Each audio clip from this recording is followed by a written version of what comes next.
Doctor, क्या आप वाकई मेरी बात सुनने के लिए तैयार हैं? मैं जानता हूँ कि आप मुझे पागल समझेंगे। आप शायद अपनी फाइल में लिख रहे होंगे कि मरीज मति भ्रम का शिकार है या उसे सिजोफ्रेनिया हुआ है। लेकिन मेरी आंखों में देखिए, क्या क्या मैं आपको यहाँ पागलपन करता दिख रहा हूँ? बस इस रिकॉर्डर को चालू रखिए और मुझे बोलने दीजिए। मैं चाहता हूँ कि अगर मुझे कुछ हो जाए तो दुनिया को पता चले कि उस घर में क्या था।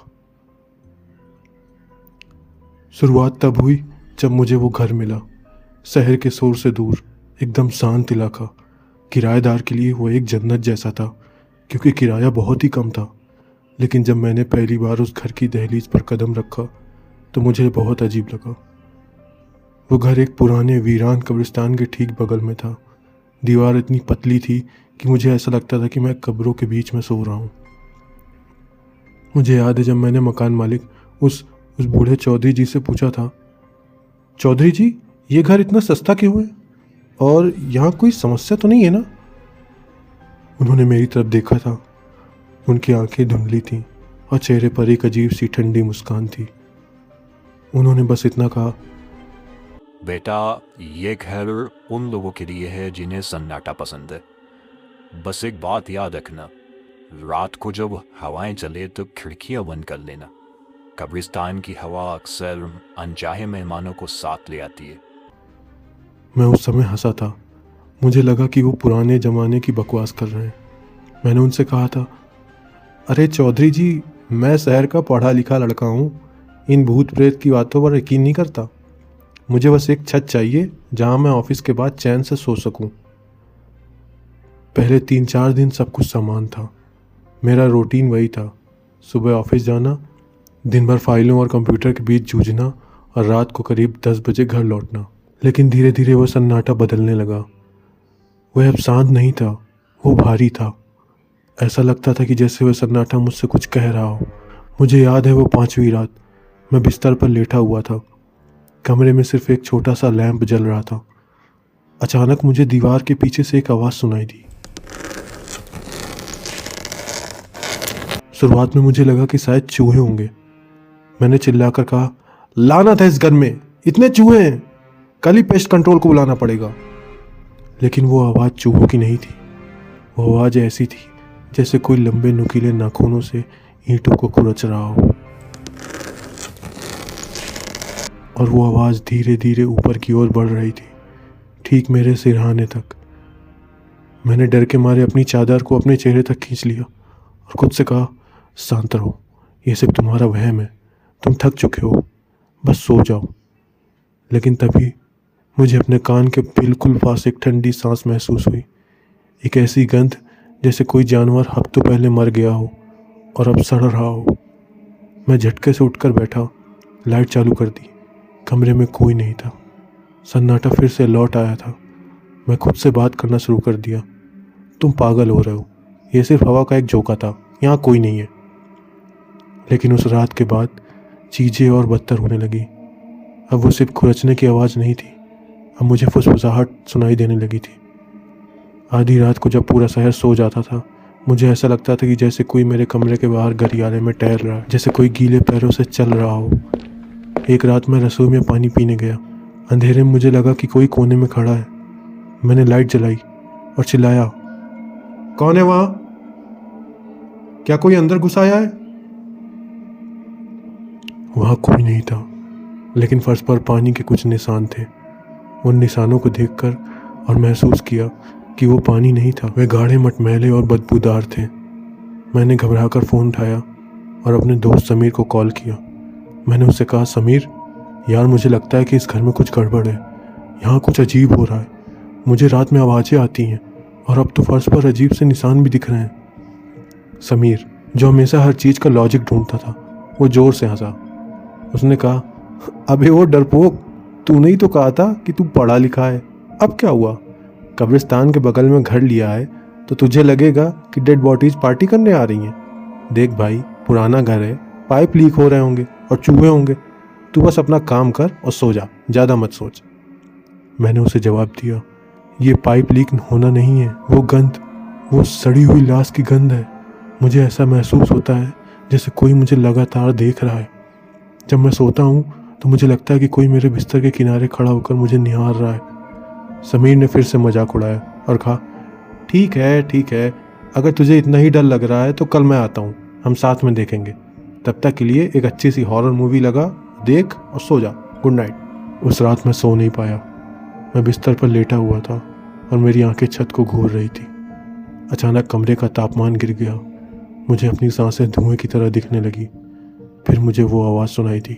इस बार वो फुसफुसाहट नहीं थी, ये एक साफ और धीमी और बेहद डरावनी आवाज़ थी। वो आवाज़ मेरे नाम लेकर पुकार रही थी।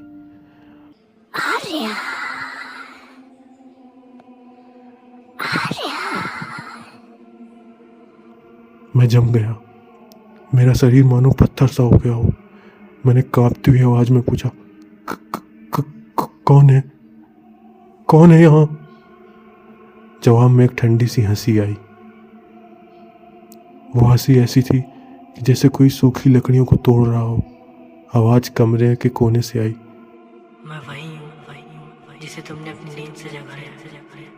ये जगह मेरी थी, ये मिट्टी मेरी थी और अब ये घर भी मेरा है।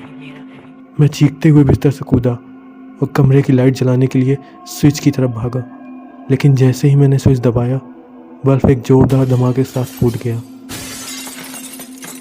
पूरे कमरे में घना अंधेरा छा गया। अब मुझे सिर्फ अपनी तेज धड़कनें सुनाई दे रही थी। तभी मुझे महसूस हुआ कि कोई मेरे पीछे खड़ा है। मुझे उसकी बदबू आ रही थी और अब और भी तेज महसूस हो रही थी। वो गंध इतनी तेज थी कि मुझे उल्टी आने लगी। मैंने महसूस किया कि एक बर्फीला हाथ धीरे धीरे मेरे गर्दन की ओर बढ़ रहा है। उसकी उंगलियां लंबी और नुकीली थी जो मेरी खाल को हल्का सा खुरच रही थी। मैंने पूरी ताकत लगाकर चिल्लाया, दूर हटो मुझसे, तुम जो कोई भी हो यहाँ से चले जाओ। लेकिन वो चीज़ हटी नहीं। उसने मेरे कान के पास आकर फुसफुसाया, तुम यहाँ मेहमान नहीं हो आर्यन, तुम मेरी भेंट हो।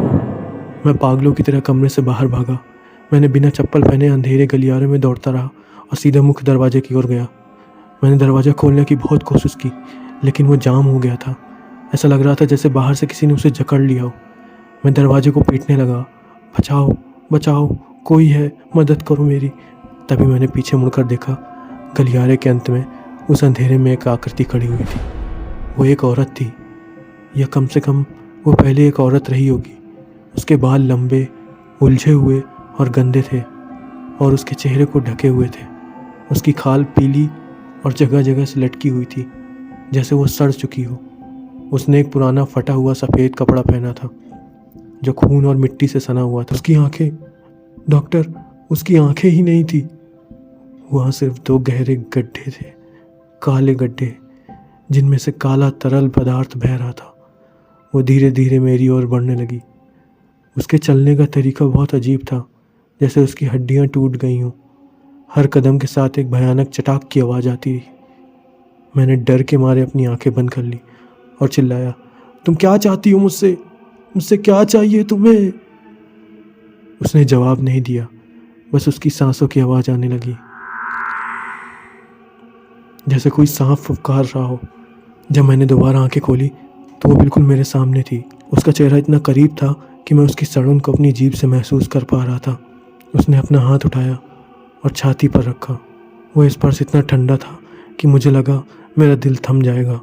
उसने धीमी आवाज़ में कहा, मुझे एक शरीर चाहिए। मुझे फिर से महसूस करना है कि सांस लेना कैसा होता है। मुझे तुम्हारी त्वचा चाहिए, तुम्हारी आंखें चाहिए, तुम्हारा जीवन चाहिए। मैं पीछे की ओर गिरा और रेंगते हुए दीवार से सट गया। मैं पागलों की तरह चिल्ला रहा था। तभी अचानक सुबह की पहली किरण खिड़की से अंदर आई। जैसे ही रोशनी उस आकृति पर पड़ी, वो एक भयानक चीख के साथ पीछे हट गई। वो चीख इतनी तेज थी कि मेरे कानों से खून निकलने लगा। वो धीरे धीरे धुएं की तरह गायब हो गई।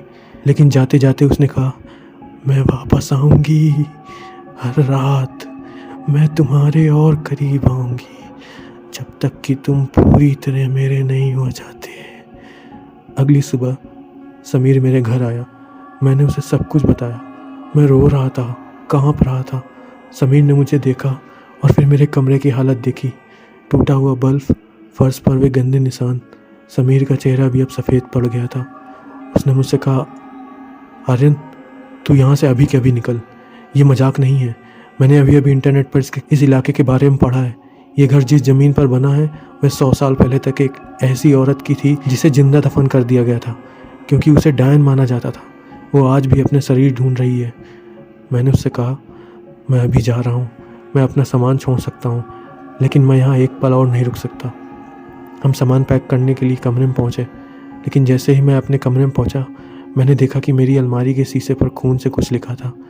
मैंने उसे पढ़ा और मेरा खून जम गया। वहाँ लिखा था, तुम कहीं नहीं जा सकते, तुमने मुझे जगा दिया है, अब तुम मेरे हो। समीर ने मेरा हाथ पकड़ा और चिल्लाया, भाग आर्यन, भाग यहाँ से। हम जैसे तैसे उस घर से बाहर निकले, अपनी कार पर बैठकर वहाँ से दूर भाग गए। मुझे लगा कि अब मैं सुरक्षित हूँ। मैंने वो घर हमेशा के लिए छोड़ दिया। लेकिन डॉक्टर, समस्या ये नहीं थी कि मैं घर छोड़कर भाग आया। समस्या ये थी कि वो चीज़ मेरे साथ आ गई। पिछले 1 महीने से मैं जहाँ भी जाता हूँ मुझे वो गंध आती है। रात को जब मैं सोने की कोशिश करता हूँ तो मुझे वही आवाज़ सुनाई देती है, लेकिन अब वह आवाज़ दीवार से नहीं बल्कि मेरे अपने बिस्तर के नीचे से आती है। कभी कभी जब मैं शीशा देखता हूँ तो मुझे अपनी परछाई के पीछे वो आकृति खड़ी दिखाई देती है। उसकी वो काली आंखें, खोखली आंखें मुझे घूर रही होती हैं। कल रात को सबसे बुरा हुआ। मैं गहरी नींद में था और मुझे अचानक महसूस हुआ कि कोई मेरा गला दबा रहा है। मैंने आंखें खोली और देखा कि वो औरत मेरे ऊपर सवार थी। उसके ठंडे सड़े हुए हाथ मेरी गर्दन को जकड़े हुए थे। वो मुस्कुरा रही थी। उसका जबड़ा एक तरफ से लटका हुआ था और उसके दांत काले पड़ चुके थे। उसने मेरे कान में फुसफुसाया, अब समय आ गया है आर्यन, अब हम एक हो जाएंगे। मैंने बहुत संघर्ष किया। मैं चिल्लाने की कोशिश की, लेकिन मेरी आवाज़ नहीं निकल रही थी। उसने धीरे से अपने हाथ मेरी त्वचा के अंदर डालना शुरू किया। हाँ डॉक्टर, बिल्कुल अंदर। मुझे महसूस हुआ कि उसके नाखून मेरी पसलियों को खुरच रहे हैं। वो दर्द इतना असहनीय था कि मैं बेहोश होने वाला था। लेकिन सबसे डरावनी बात यह थी कि मुझे दर्द के साथ साथ एक अजीब सा सुख भी महसूस हो रहा था, जैसे वो मेरी आत्मा को धीरे धीरे सोख रही हो। मैं किसी तरह अपनी पूरी ताकत लगाकर उसके चेहरे पर मुक्का मारा और वो बिस्तर से नीचे गिर गई। वो फिर से उस धुएं में बदल गई, लेकिन इस बार वो गायब नहीं हुई। वो कमरों के चारों ओर मंडराने लगी और हंसने लगी। वो हंसी और भी साफ थी। उसने कहा, तुम जितना भागोगे मैं उतना ही करीब आऊँगी। मैं तुम्हारी नसों में बह रही हूँ आर्यन, मैं तुम्हारी धड़कन में हूँ आर्यन। इसलिए मैं आपके पास आया हूँ। मुझे लगा कि शायद कोई मनोवैज्ञानिक इलाज होगा, कोई दवा या शायद कोई धार्मिक अनुष्ठान मुझे इस नरक से बाहर निकाल सके। लेकिन देखिए मेरी बाँह पर। मैंने अपनी टी-शर्ट को आस्तीन के ऊपर किया। मेरी त्वचा के नीचे कुछ काला सा रेंग रहा था, जैसे कोई कीड़ा या कोई नस जो अपनी मर्जी से हिल रही हो। डॉक्टर, क्या आप देख पा रहे हैं? वो रेंग रहा है, वो मेरी त्वचा के नीचे की ओर बढ़ रहा है। आप घबराइए मत डॉक्टर, बस मुझे बताइए कि मैं क्या करूं। आप क्या मुझे ऐसी दवा दे सकते हैं जिससे मैं सो सकूं और कभी न जागूं? क्योंकि मुझे डर है कि अगर मैं फिर से सोया तो अगली बार जब मैं जागूंगा तो मैं नहीं रहूंगा, मैं वो चीज़ बन चुका हूँगा। रुको डॉक्टर, आप चुप क्यों हो गए? आप मेरी तरफ ऐसे क्यों देख रहे हैं? आपकी आंखों में ये डर कैसा है? आपने अभी क्या देखा मेरे पीछे? डॉक्टर, कुछ तो बोलिए। क्या वो फिर से आ गई? क्या वो अभी भी यहाँ है? नहीं, पीछे मत देखिए डॉक्टर, मेरी तरफ देखिए। वो आपके कान के पास है ना? मुझे सुनाई दे रहा है। वो फुसफुसा रही है। वो कह रही है कि उसे अब एक और शरीर चाहिए। वो कह रही है कि आपकी त्वचा बहुत कोमल है। डॉक्टर चिल्लाइए, दरवाज़ा खोलिए, गार्ड्स को बुलाइए। वो आपका गला पकड़ रही है। उसकी उंगलियां, उसकी लंबी काली उंगलियां आपके गले में धंस रही हैं डॉक्टर। ओह, तो अब आप भी देख सकते हैं वो कितनी सुंदर है ना? उसकी वो सड़न, वो कालापन, वो अब मुझे समझ में आ रहा है। भागना बेकार था। हम जहाँ भी जाएं वो हमारे साथ रहती है, क्योंकि वो हमारे डर से पलती है। और देखिए, अब वो हम दोनों को एक साथ ले जाना चाहती है। सुनिए डॉक्टर, क्या आपको भी वो गंध आ रही है, सड़ी हुई लाश की गंध? वो अब हमारे बिल्कुल बीच में खड़ी है। वो मुस्कुरा रही है। वो कह रही है कि इस कमरे का सन्नाटा मुझे बहुत पसंद आया। वो कह रही है कि अब यहाँ कोई शोर नहीं होगा, बस एक आखिरी रात। अगर कोई ये रिकॉर्डिंग सुने तो मेरी सलाह मानिए, कभी भी ऐसे किसी घर में मत जाना जिसका किराया बहुत कम हो। और अगर आपको लगे कि कोई आपका नाम पुकार रहा है तो पीछे मुड़कर मत देखना, क्योंकि एक बार जब आप उन्हें देख लेते हैं तो वे आपको कभी नहीं छोड़ते हैं। वो अब मेरे अंदर घुस रही है, महसूस कर सकता हूँ मैं। वो मेरी आंखों के पीछे है, मेरी जुबान पर है। अब मैं आर्यन नहीं हूँ, हम हैं।